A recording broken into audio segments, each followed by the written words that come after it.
Then welcome everyone to the WAX OIG Roundtable number 20. Today is May 21st and we are kicking off our official agenda with the latest guidelines draft, which we are announcing today. So I'm removing the draft now, the draft tag now. For this evaluation, the submission cutoff is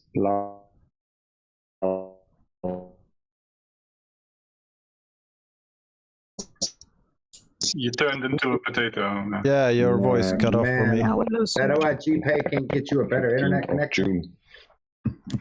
It can, but I'm on my Intel MacBook and it keeps. Oh, you need a better computer. On. Yeah, I see. Yeah, I don't know. I have some issues right now. Tell me if it's better now. Can you hear me? Yeah. It's better, but it's still a potato. Okay.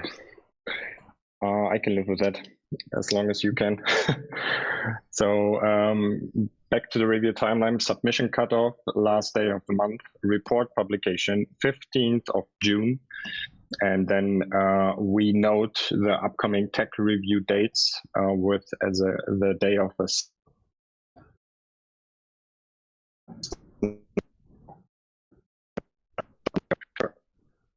We are currently conducting the. Okay, that's a fail. I don't know my. Yeah, you're back now, but you cut out for a second. Sorry, guys, don't know what to do about this. It's the device I'm usually using, and it works. Not today, but yeah. Might be too much video and audio. Yeah. I'll blame Notion. Blame Notion, yeah, probably. It's using 386 megabytes of memory. Okay, I won't scroll because I think that's provoking the error. We are currently conducting the 5.7 technical review 2, for which the voting will happen the latest tomorrow. 18 UTC usually.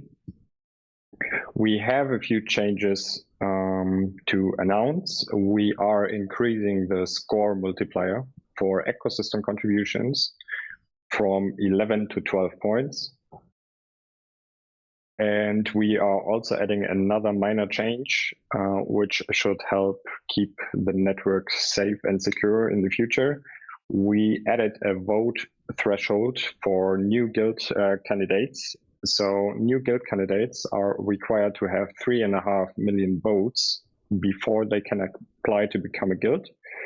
For new guild candidates, you can inquire with other guilds, community members, proxies to get those votes. Once you have them, contact us and we'll start reviewing your guild. Other than that, just to be clear, stop. Not contact us, and we will start reviewing guild. From there, it just moves on in the regional process flow. It's not directly contact us, and we review you. You still have to make all the pre-requirements and everything. Sure. While we see in chat a message from Include Null, he's asking why. He's asking for the reasons. Kefir, maybe we can get into that for a second. So for one reason, because we have seen an influx of guilds, and this helps us for once to pre-filter who's an actual serious candidate, but it also gives the guild, pushes the guild to expose themselves to the community. Because what we've seen is new guilds coming in that have not been active part of the community or have not been known to the community, and this way the guilds have to represent themselves to the community, tell the community what they do. This is what the intention was of the original introduction blog post. So every guild right now has to post an introduction, and with this change we want to enforce that the guilds actually not only post an introduction blog post somewhere in some hidden website, that they actually go to the community, introduce themselves, and talk who they are, what they do, what they plan to do, and that way, get some engagement. Do they have Right. to maintain those votes or just have it one time to be considered? They go get a bunch of votes, do what they do. Right now, they just have to have it one time. So, as a pre-requirement, while for the first evaluation, they need to have it once. We won't control it afterward. Same as all the current guild candidates, everybody that currently is in the process of applying does not have to go and abide by these 3.5 million votes. So everybody that is already applying, we will just keep it the old way. But going forward, we want to implement this. And I think it makes sense in the whole aspect of DPOS that people actually need some votes to get started. Right, thank you very much for adding that. Anders is raising his hand. It was about the same thing. Already responded. All right. Other than that, no other changes on 5.8. I'm taking notes on our usual discussion points. Kefa might have to add. Yeah, we open discussion about that and your input. That was our idea, our concern, and if you see it in a different way, please speak up and give your comments. All right. Going over to the next topic. It's that time of the year again. We are having WAX OIG elections. My seat is being elected next, 10th OIG election. You can visit the website in the navigation governance OIG election and find all the dates. The timeline at the bottom. So nominations are open. And nominations will close on June 7th. After nominations are we open, will then have a voting period. Again, please. After you said nominations are open, you cut out. All right. Nominations are open since May 15th and are ending on June 7th. And then we are having a full week of voting Monday to Friday, 10th until 14th of June. So nominate your best candidates. We will probably get into some more serious discussion on the next roundtable.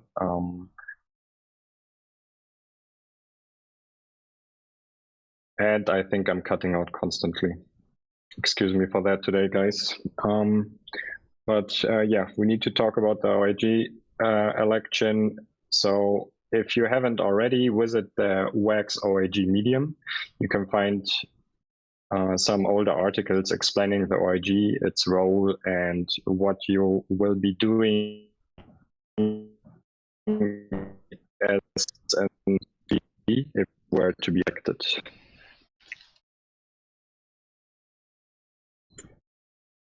I'm stopping my screen share for now because I keep cutting out. It doesn't seem to be my internet, but my computer that is completely lagging at the moment.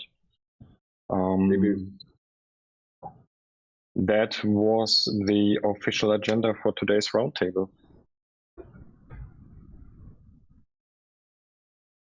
You also had the survey form in the agenda? Yes, the hardware survey form is set up. It will be shared with the guilds on the guilds channel because we want to keep it to only the guilds. One thing to note about the hardware survey form, if you happened to produce on both mainnet and testnet within the last 6 weeks or 4 weeks, please, or 4 weeks, yeah, for the last 4 weeks, then please submit the form twice, one for mainnet and one for testnet. The link will be shared in a bit on the governance channel, on the guilds channel. We did have some good input on that hardware survey form. Winking at Michael. We discussed it last week.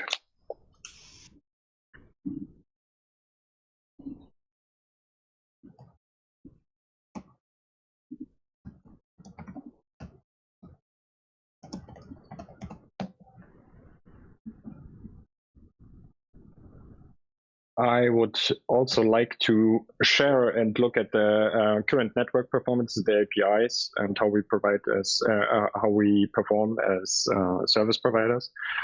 But there's nothing critical to be seen there. The APIs are, I think, every API I just checked today during the technical review was doing good. We had only one incident with round availability during the past 14 days on mainnet, or only one incident by one guild. And on testnet, we didn't have any incidents other than Wizards Guild officially retiring from wax and missing a few blocks on testnet. So our guild roster shrunk by one guild during the last technical evaluation. That's probably Did they give a reason to you. Again, please. Did they give a reason? No particular one, but just a short notice that they will be shutting off the infrastructure on wax. They haven't been receiving many points on the contribution side in the past few months because we didn't see much progress. And I think it was just hard to maintain a standby position with regularly occurring flaws on the infra side. So we saw them just around the standby threshold, which is at 125 points at the moment, sometimes above, sometimes below.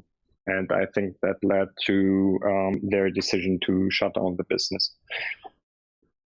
But I'm pretty sure the people are still around.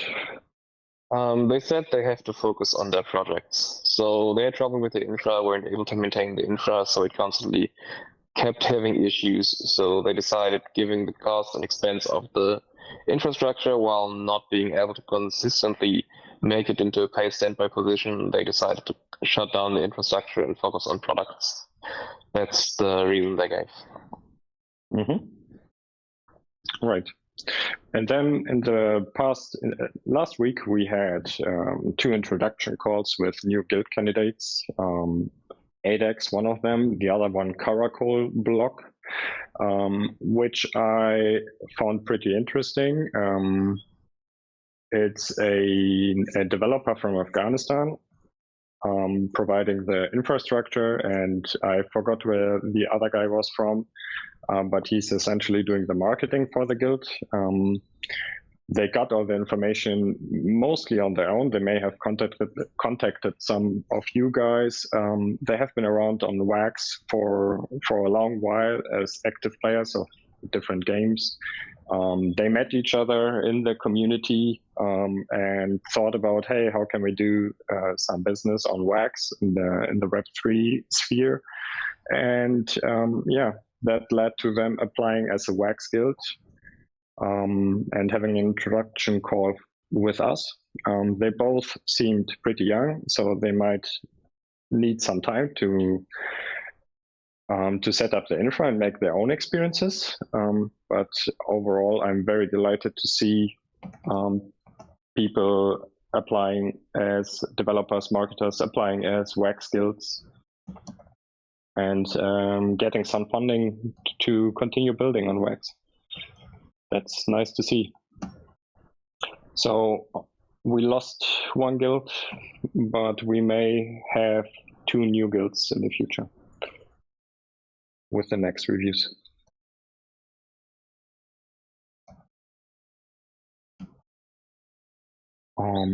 Okay, I'm pulling up the agenda bingo on my screen. You can't see it today, but I'm gonna read the topics on that bingo, and if you want to talk about one particular topic, you raise your hand or you just shout stop. So topic 1, guidelines, funding opportunities, governance, tech ops in general, wax community, tech ops incidents, marketing opportunities, project presentation, or debating tech ops validations.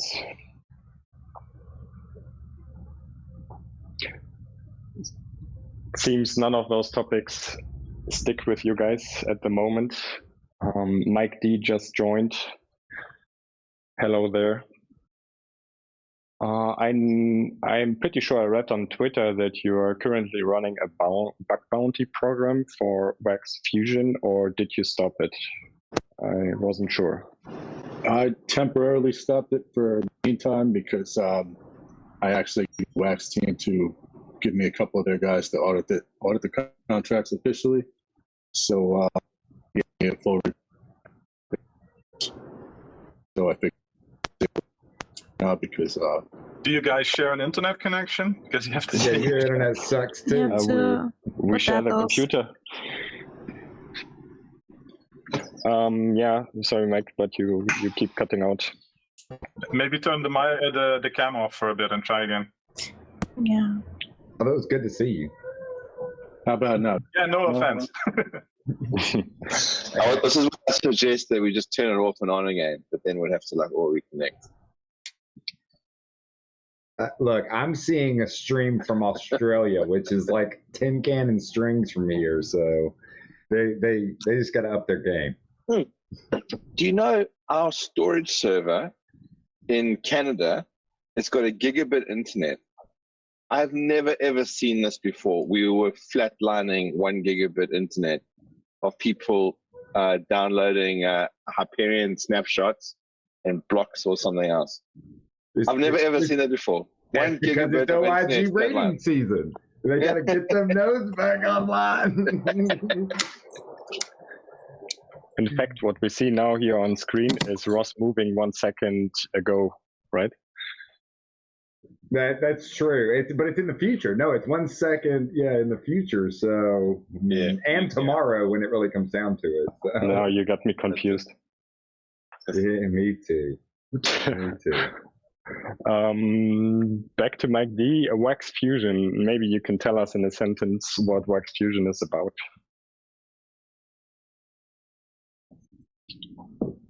Or maybe not. Can you guys hear me now? Yep.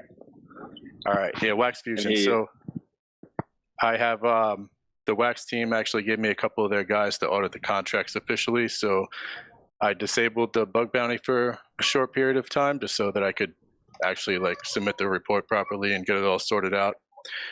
But once I do, I'm definitely going to enable that bug bounty again because I think it's good.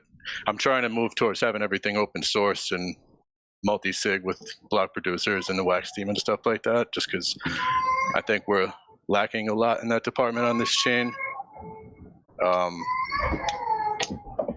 You know, I've been a pretty big proponent of the fact that we don't really have any DeFi or anything like that, so I think it would be great if we just build more trust in general. Even like our 3 biggest exchanges. Actually, DeFi Box just had a little bit of a hack or something like that, I think, but yeah, we've been around for 7 years and we have basically 3 popular exchanges if you include DeFi Box, and none of them are open source. That's not like a dig at Alcor or anything like that, but you know, if we want people to trust our chain, we have to start building stuff that's audited, open source, and possibly even multi-sig, or you know, because what good is a contract if you can't verify that nobody can adjust it? All right. Thank you very much. No problem. So in other terms, liquid staked wax, controlled by a multisig, ideally. The guilds. Yep, fully open source. It's going to be multi-sig. I haven't fully planned out the exact structure of the multi-sig yet, but I'm thinking probably just wax team's definitely going to be on it. I want to put the OIG on it and maybe just top 21 or something like that. That sounds great. I'm not 100% sure, but I think in one of the previous roundtables, someone raised that we should have liquidity and spot trading on chain, the same way that you're planning to do the waxfusion. So as a multi-sig, open source, maintained and orchestrated by the guilds. Yeah, I think that would be pretty awesome. I think it would really help with adoption if we had more trusted tools here. I mean, if you go to any other chain in the space, and you know, I know when I bring this up, a lot of people like to, I don't know, like throw shade at other chains and say that everybody everywhere else is stupid and stuff like that. But for the most part, everywhere you go in the space, even if a brand new person who just learned about crypto today joins a Discord server or something like that for some project, the first thing they ask is it audited? Are the keys thrown away? You know, people want to know these things. It's important, and nobody's going to risk money if that's not the case. We have a small community of people here. Everybody trusts each other for the most part, but that's not really good enough to get outside people to come in. So I'm trying to help shift things in that direction. That sounds good. To give a little more background info on that, currently I think you can audit Antelope-based smart contracts with Hacken, or the Wax team is working out the deal with Hacken, Hacken.io, to enable smart contract audits on Wax, on EOS potentially too, and other Antelope chains. But I think we also have one guild providing that as a service, which is Sentinel. It has a price though. So you should, if you're interested in contract audits, of course, the DM Sentinels for a quote. And I think there's also many other very proficient smart contract developers around, like Mike D and Käfer and anyone else who I forgot about at the moment, that can help you sort out the easy flaws before you look into getting a smart contract audit. But the thing is, you want to make it part of like regular day life. So you would have to look at the block explorers, make sure that you have the signature of the uploaded contract there, that you have a way to do a reproducible build of the source, have the source there, and have it verified there, like some other chains have. I think Etherscan, etc. has that. And that would be, I think, one of the most important things to do to move to a more trusted and open environment.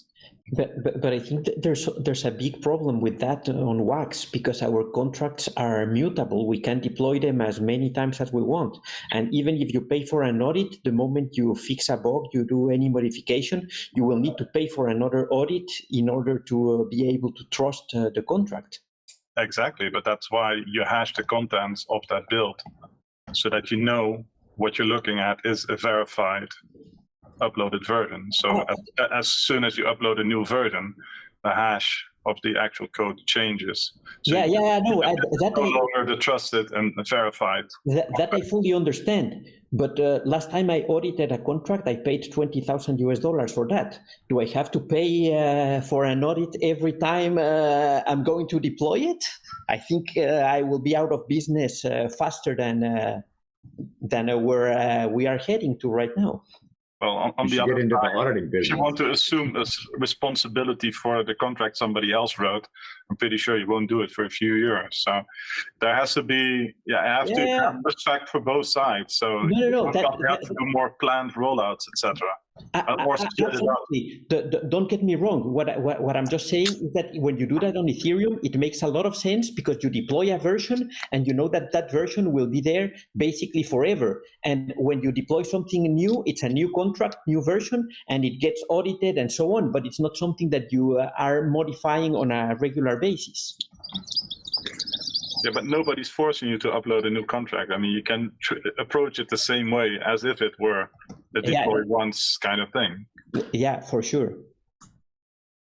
I mean, I understand it's great that you can upload the contract. It's a great freedom, but yeah, if you're talking like critical stuff with high risk, like Alcor, for instance, I think you would rather do planned releases maybe once or twice a year, and then have everything covered instead of, hey, I'll do a quick fix and upload this and have an unchecked version. You know, if you want to move to that trusted, verified situation.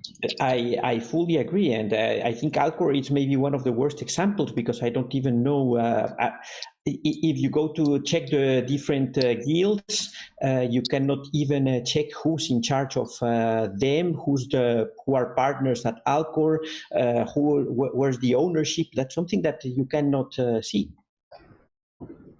Yeah, that's why you really want to have like it open source and checked. But Kevo said, like, splitting up, there are a lot of strategies that you can employ to minimize a lot of the inconveniences there. But I think it's a really good idea. But it just takes efforts on a lot of parties if you want to move to that stage. But it's very doable.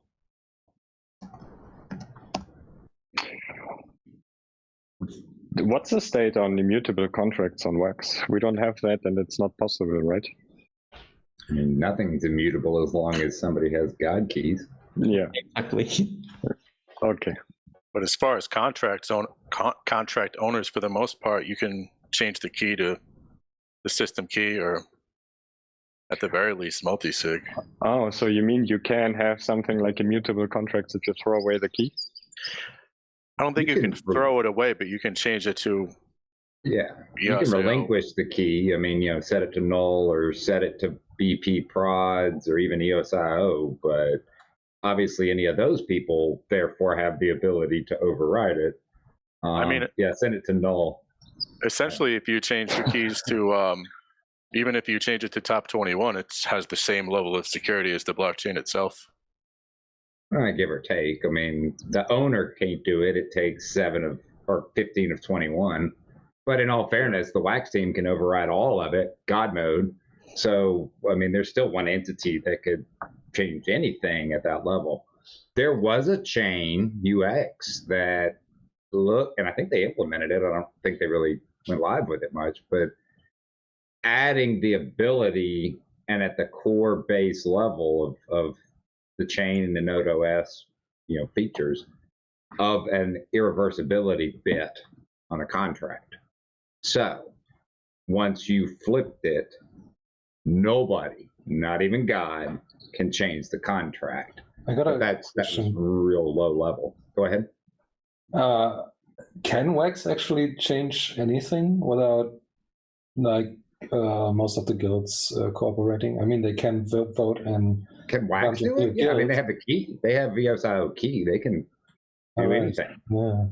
They are God, Allah, whoever else you want to put in that position. Right. So, and I mean, that gives them the agileness, whatever the word is. They're agile enough to be able to do whatever the hell they want. Yeah, that's true. But anyway, that's why all the Antelope chains, you know, I mean, you can get a better level of security, you know, to trust the owner won't be able to do it. But yeah, 15 of 21 could control it and change it.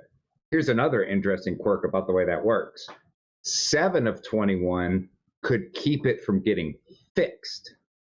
Does that spark, I think, Anders, isn't that his hot topic? It's not about getting 15 of 21 to agree sometimes. It's about not getting 7 people to disagree. Because 7 people's opinion can override 15 people's opinion in a 15 of 21. Because they just refuse to let it cross the line. That makes sense? So, yeah, I mean, there's a whole nother aspect of that 15 of 21. But in the grand scheme of things, anybody looking at it, even at Wax in general, says anything on the chain can be changed purely by the Wax team if they wanted to. Not that they're evil, just that they can. That's the one perspective. The other one is it's a technical definition, homie. Yeah. No, I mean, even the perspective of what could go wrong. on the other hand, what is so nice about contract development on Wax, custom permissions and multi-sig. So those two are features that we have on Antelope that you rarely see on other chains.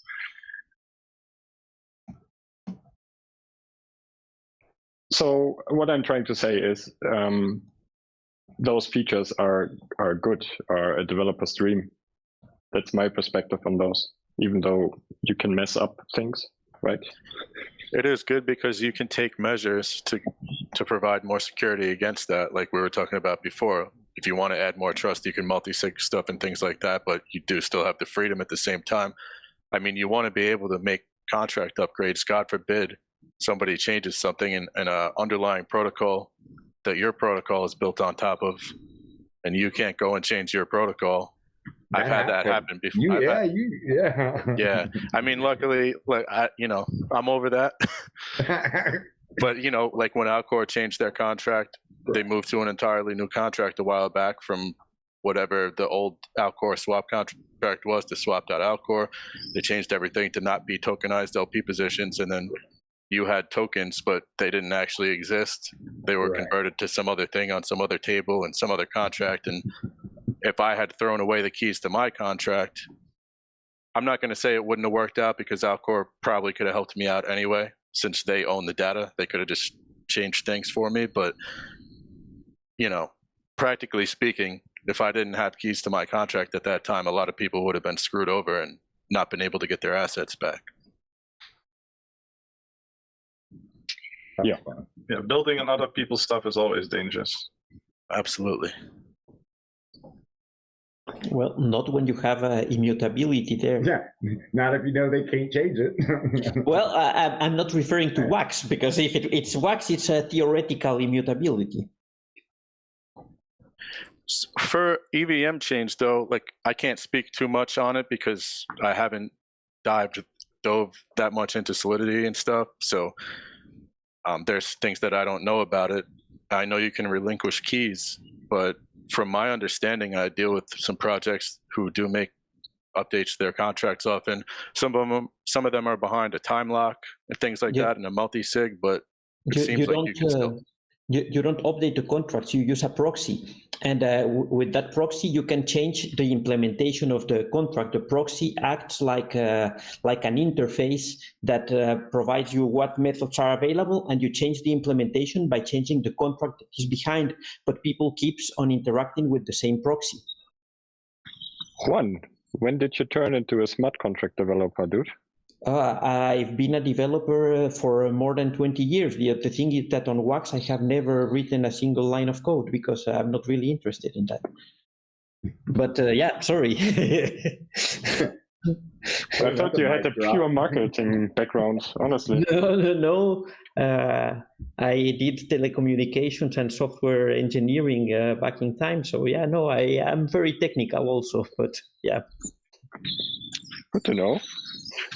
Yeah, I am. But yeah, lately marketing mostly. All right. Did we leave any other topic out for today? Remember, we are on the open agenda. You can raise any topic. Ooh, Noel went there.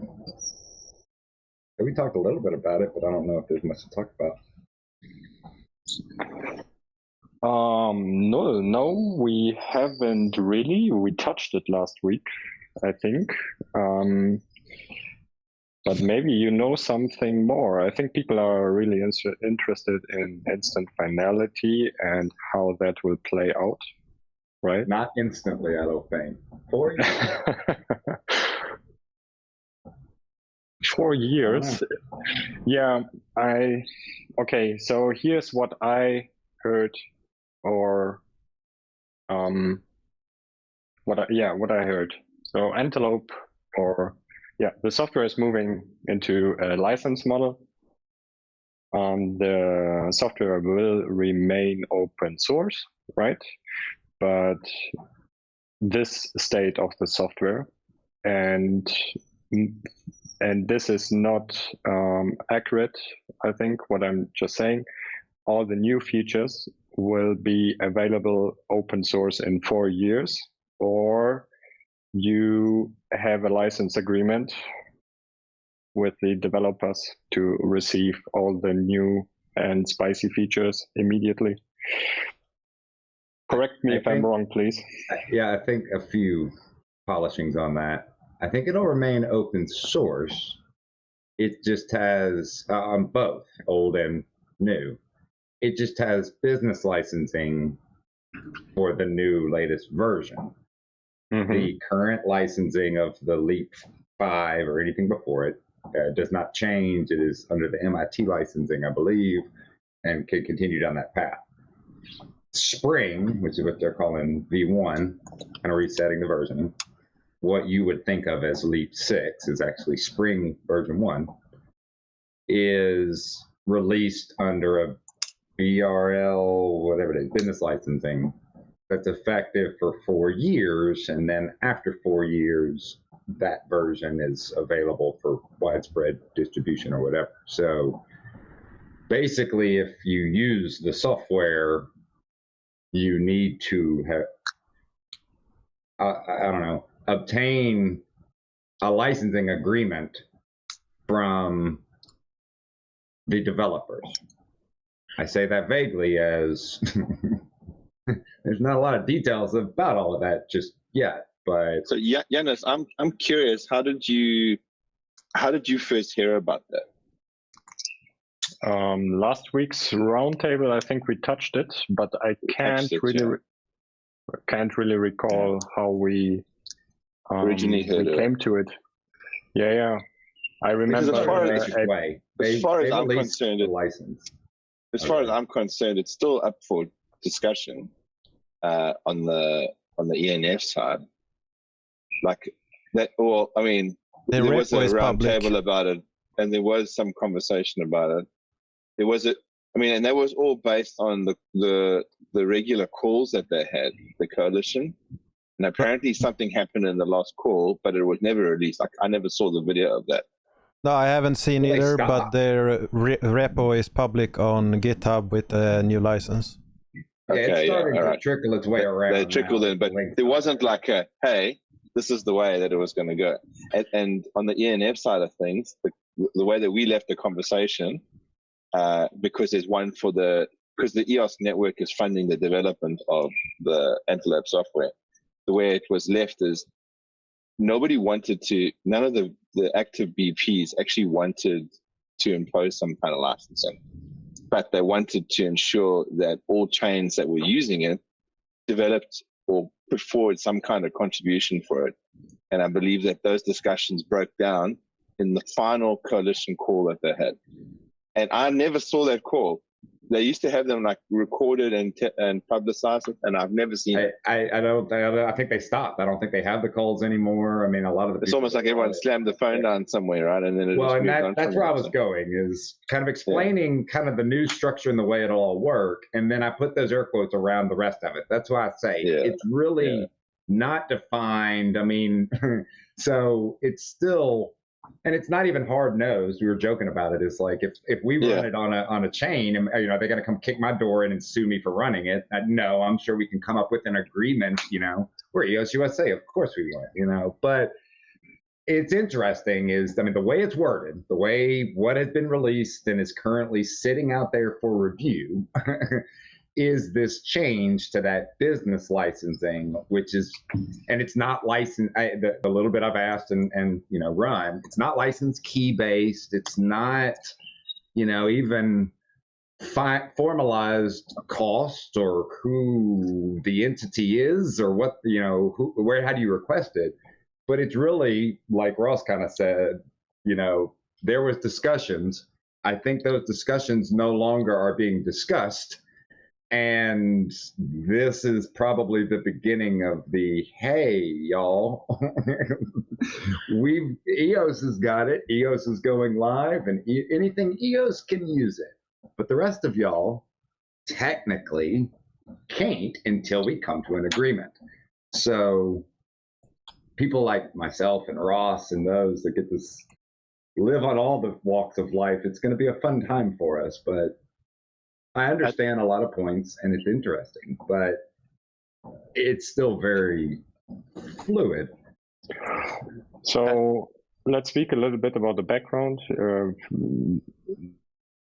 Sure. Not question. Now, you can't speak about anything. Your internet. Of, what do you want to talk about? What the coalition is, who's part of it, and what it proposes. It was Wax, Telos, EOS, and UX. Right. It was, to summarize, the four probably major, largest chains that were interested in kind of coming together and advancing the technical stack and everything. Once Block 1 was, kind of kicked out and abandoned the project over on EOS side, they banded together, they put some money all together into a pot, they identified what they wanted to do, instant finality and all sorts of other, code-based improvements, things like that. And for, I don't know, a year or two, things kumbaya, everything was great. But I think that, let's say in the last 6 to 12 months, things changed, I think. I'm on the outside, I cannot speak on it firsthand. But as Ross said, it was kind of, hey, everybody was kumbaya, calls, great, everything's working. And then all of a sudden, handbrake got yanked. The new software is available. But yes, if you go and look, the repo is public, Antelope.io/Spring. There's a licensing, and it kind of gives that vague breakdown of it's open sourced, but ultimately it'll kick in. Yeah, so Kafer, I mean, there's much deeper conversations about that, some of which are probably outside of what I should even speak on, because I can't personally speak on them. But the first delivery of instant finality was not the final product that works and is released. So I think the discrepancy comes in once the dev bill maybe started continuing, that's where this disagreement about what was agreed to, paid for, deliverable, whatever, versus what they have now, because they've been working on it for a solid year since it was supposed to be released, because they had to fix a lot of things, is what I hear. Again, scroll a disclaimer across the bottom of my screen or something.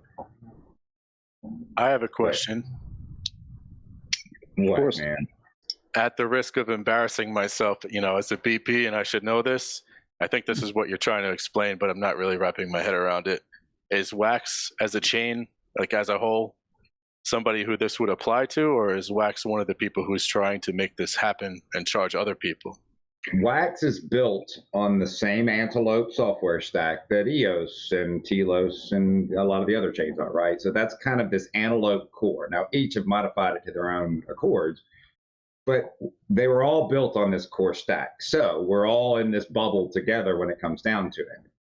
EOS has the ENF Foundation that is ultimately paying the devs to release all the new products and, code bases and all of that. And ultimately, the Antelope Coalition, which was the 4 chains, put in money together and kind of coexisted kumbaya together. So Wax is one of the 4 original, only members of this Antelope Coalition that was formed a couple of years ago, with the funding and expected deliverables of instant finality and code base updates. IBC, that IBC service, I think, was part of that whole initiative. And so they did what they did. They developed and they released the IBC, you see what we've got. And they tried to deliver the instant finality, but something else was wrong with it. Not that they didn't do what they were supposed to do, but it was like some unforeseen something. I don't even know all the details. But instant finality didn't get completed in the first round, kind of when all the Antelope Coalition was doing their thing. And then EOS continued for like the next year, the last year, to, I think, continue those developments and finalize whatever voodoo magic was needed And now it's the ENF saying we're paying, we're the one paying the bills. When is the coalition going to put back in or contribute or something? Because it no longer functions like it did. And I think the funding ran out. Now, like Kafer said, there's going to be a big argument and pissing contest over we paid for instant finality. I don't think instant finality is the product that was delivered from the development that happened from the coalition phase. But again, not me. Ross, you're probably as best in tune with it. Is anything on that unfair? Hopefully I didn't say anything I wasn't supposed to, but no, that's as much as we know. Look, we don't have any secret squirrel back conversations. Yeah. You've heard as much as both of us know. I'm very much for why can't we all just freaking get along here? Why can't Wax and Telos and Libra and whoever else actually try and start negotiations back at the coalition table and say, okay, well, let's make sure that we do fund some of this development. Because the way it was presented to us is that none of the change other than EOS wanted to fund it anymore. And I can't believe it. I just actually can't believe that.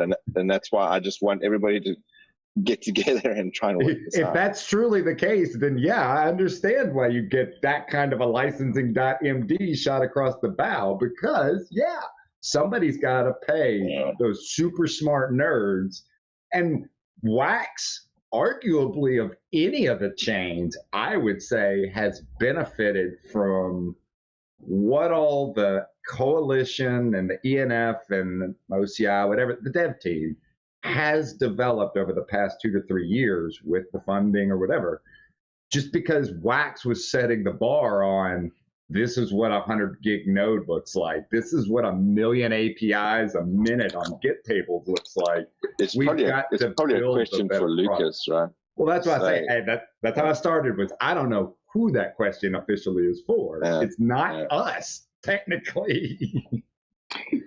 Shall we get Lucas on for next quarter to discuss upgrades on Wax and potentially get him to talk about that one? I would ask him. I mean, I wouldn't blindside him with it, but I would, Don't blindside him. It might be good to get some insight in how the discussions went, right? Say that again? It might be a good way to get some insight into how those discussions went. Yeah, I'll agree somewhat. I'm not even as concerned. Water under the bridge, my man. Here is where the fuck we're at. I mean, this is what we've got. This is where we're progressing forward from.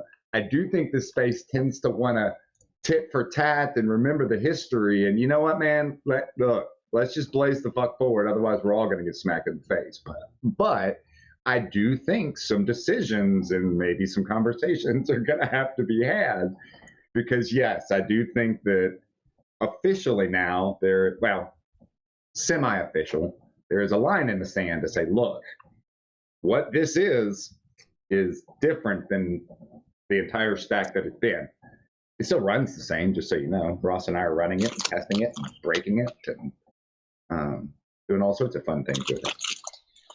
And UX is done, yeah. I don't think the fourth chain in the coalition is probably going to participate. I'm not even sure they're going to survive the UX network, but really it's EOS Wax. And by the way, this same conversation, same feeling, same stance is over on Telos as well. So, and it's starting to find its way over there because the rumors have been out there and now there's confirmation of being presented.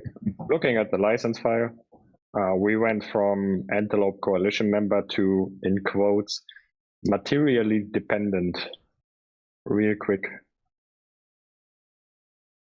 I'm not sure exactly what that means, but materially dependent is defined as use that would cease to operate effectively or economically if the EOS blockchain component was removed temporarily or permanently.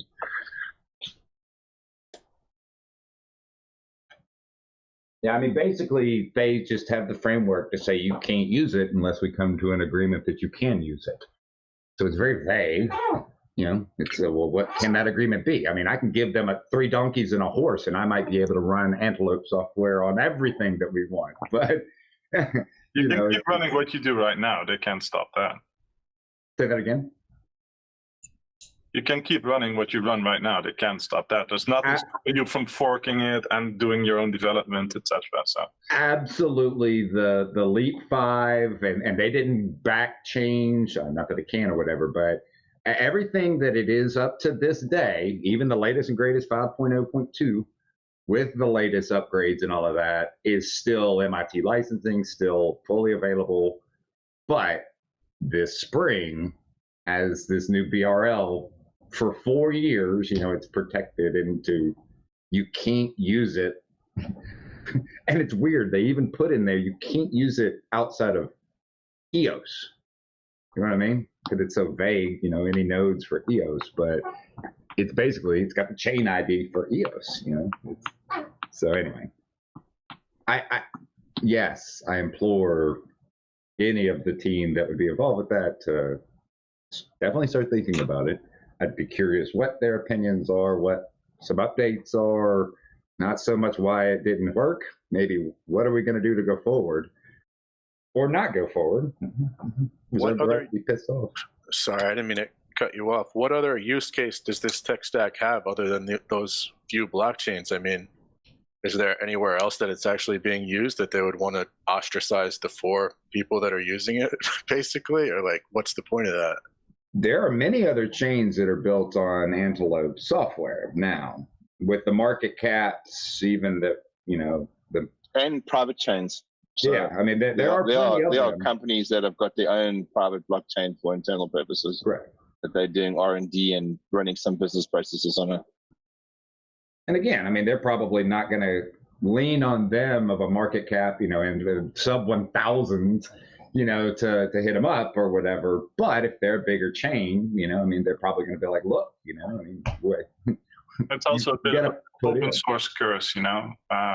Like, it's really hard to get meaningful contributions to your open source project, and basically you just load in a bunch of dependents that ask you for fixes and features. So it's really hard to get it funding and actually pull a benefit out of it. So you see a whole lot of companies reevaluating if they even should do open source, because for a lot of a project, it's a net negative.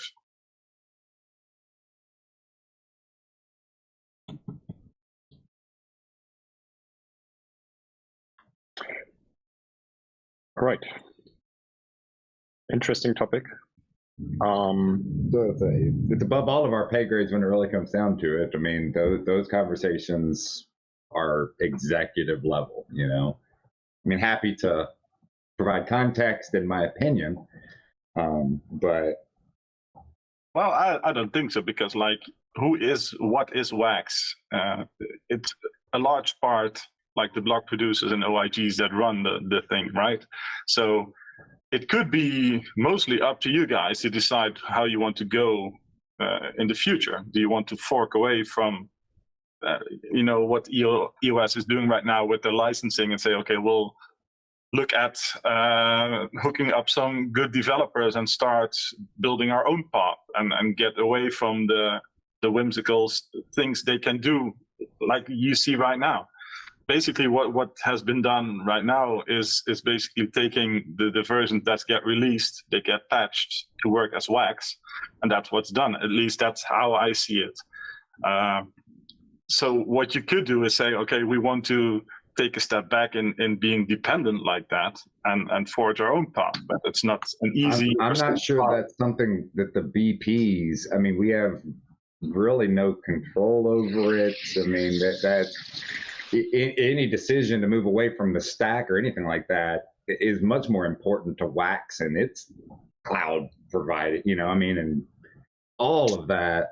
I mean, I hear what you're saying is we got 15 of 21 and we're the decentralized validators, but no, I mean, I'd almost say of any chain that runs Antelope, Wax drives the bus and needs to, because that's what they're doing, right? I mean, they have the Wax It pushes the requirements, but it doesn't drive the development directly, right? They pay for it though. They're the ones that have any funding for it or any product to be able to offer. Or, I mean, what would the BPs offer to the ENF to get licensing to activate ENF? Or I have no insight into like amounts of money that changes hands, so I can't even. We don't have access to any money other than BP pay. You can forego your BP pay. Well, you can't. You can't forego my BP pay.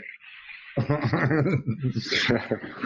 mean, like, the OIG has managed to change something, like use the inflation in a way and change how it's all put together. So, I mean, there are ways, maybe even talking with I think that they provide recommendations to Wax, and Wax makes those changes. But I hear where you're coming from. But Wax over here, at this game and stage, it definitely isn't decentralized and in the power of the BPs. Happy to provide and consult and sign an MSIG if I need to.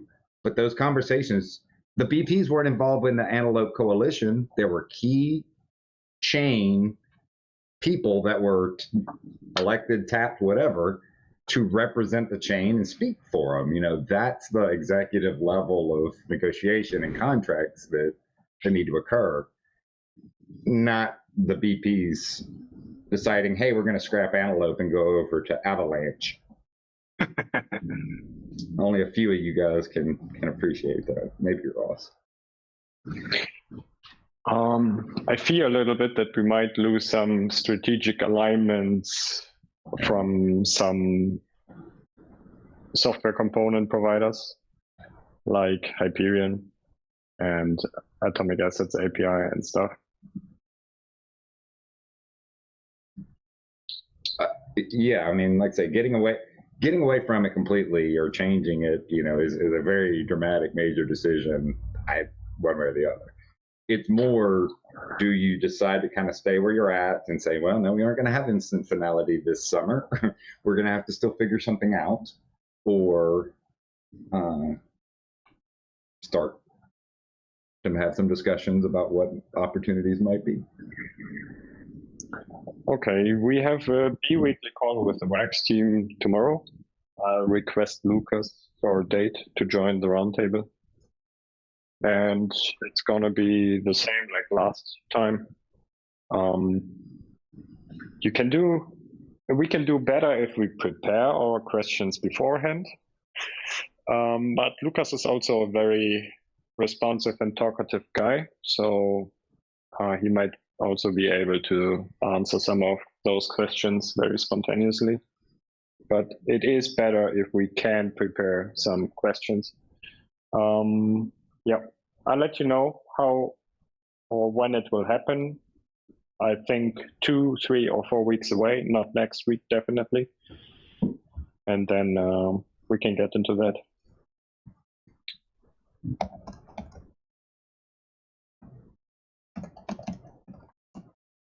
Okay, 17 minutes in.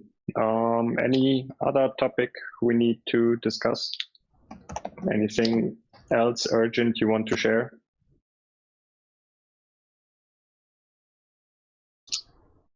Okay, then just a short reminder, because we had that occur last week. We had a call with DeFi Box on how they can improve to make a standby rating. We are open to those calls with you guys, with the guilds. You can request a 30 to 60-minute meeting with us, and we can look at your scores and talk about how you can improve your score. And other than that, that's it for today. Thanks, guys.